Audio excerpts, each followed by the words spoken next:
Transgender को OBC में शामिल करने को लेकर मूलवासी सदान मोर्चा ने कहा, रांची ट्रांसजेंडर को ओबीसी में शामिल करने को लेकर सरकार के निर्णय पर राज्य पिछड़ा वर्ग आयोग के फॉर्मर सदस्य सह मूलवासी सदान मोर्चा के केंद्रीय अध्यक्ष राजेंद्र प्रसाद ने सवाल उठाया है। प्रसाद ने कहा कि ट्रांसजेंडर का मामला राज्य पिछड़ा वर्ग आयोग में निलंबित है। आयोग के मंतव्य के बिना ओबीसी में शामिल करना असंवैधानिक व ओबीसी के अधिकारों से खिलवाड़ है। सरकार अपने निर्णय पर पुनः विचार करे। प्रसाद ने एक संवाददाता सम्मेलन में एक होटल में संवाददाता सम्मेलन को संबोधित करते हुए उक्त बातें कहीं। सुने आगे की रिपोर्ट। किन मुद्दों को लेकर के आज प्रेस कॉन्फ्रेंस रखे हैं? ये राज्य सरकार ने ट्रांसजेंडर को ओबीसी में शामिल कर लिया। मैं इस संदर्भ में बताना चाहता हूँ कि भारत सरकार की चिट्ठी राज्य सरकार को आई थी। उसमें ट्रांसजेंडर के संदर्भ में सुप्रीम कोर्ट का कुछ गाइडलाइन था।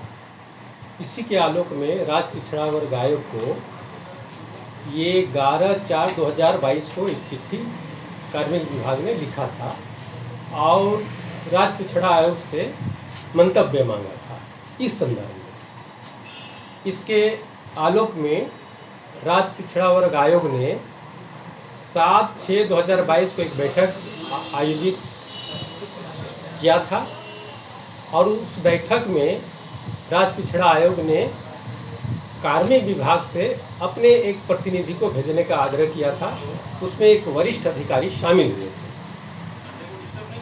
और इस विषय को लेकर ही कार्मिक विभाग के चिट्ठी को आधार मानकर राज्य पिछड़ा वर्ग के आयोग के अध्यक्ष जस्टिस लोकनाथ प्रसाद जी ने मुझे स्वयं इस मैटर को देखने के लिए कहा था और मैं उनके समक्ष अपना मंतव्य रखूं, यह भी उन्होंने कहा था।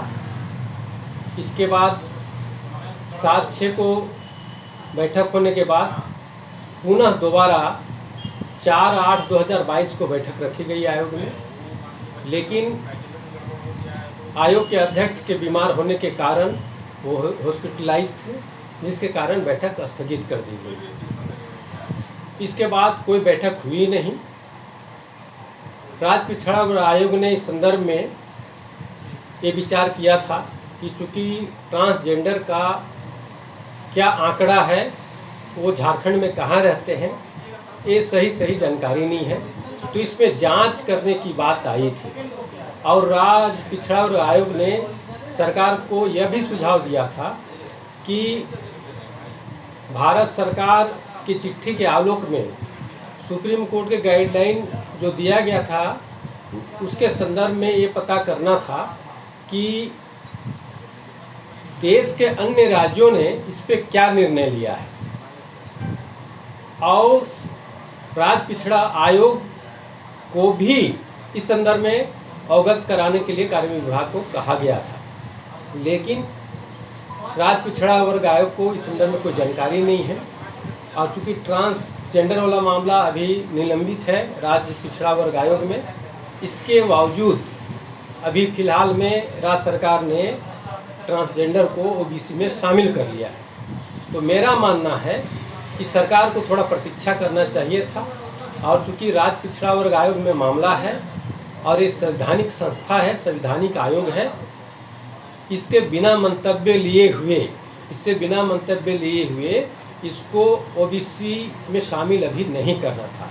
मेरा पुनः सरकार से आग्रह होगा कि सरकार इस पर पुनः विचार करे और फिर कोई निर्णय ले और थोड़ा प्रतीक्षा करके राज्य पिछड़ा आयोग का क्या मंतव्य इस संदर्भ में राज्य सरकार को मिलता है उसके बाद कोई निर्णय ले। मैं कहना चाहता हूँ कि जब राज्य सरकार को पिछड़ा आयोग ने कोई अनुशंसा नहीं भेजा, कोई मंतव्य नहीं दिया, ये ट्रांसजेंडर झारखंड में कहाँ रहते हैं, उसकी कितनी आबादी है, क्या स्थिति है, ये किसी को मालूम नहीं, तो फिर किस आधार पर ओबीसी में सीधा शामिल कर लिया। और ये पिछड़ा आयोग के हित में, पिछड़ा आयोग पिछड़ों के हित में ही बना है। तो आयोग पिछड़ों के हितों की रक्षा करने के लिए है।